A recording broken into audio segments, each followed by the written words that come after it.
এইমাত্র আমি ছাদে আসলাম অ্যান্ড ছাদে আসছি, অনেক জোরে বৃষ্টি হচ্ছিল, ভাবছি একটু বৃষ্টিতে ভিজবো। আর এসে দেখি আমাদের গাছ ভর্তি অর্বরই, কয়দিন আগেও পারছে প্রায় 2 কেজির মতো।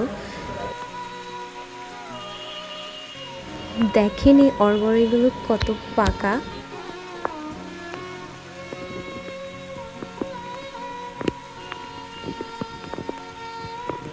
এগুলা যখন এরকম হালকা হালকা পাকা হয় তখন এগুলা খেতে একটু টক মিষ্টি মনে হয়। তো আমি এখানে আরও কয়েকটা নিচ্ছিলাম।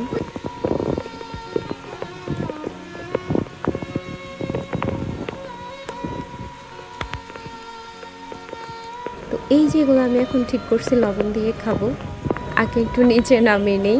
তো অনেক জোরে বৃষ্টি হচ্ছে, আমি এই যে উপরের এগুলো পারতে পারি নাই। তো আমার হাতে আমি যতটুকু পারছি ততটুকু নিয়ে আসছি।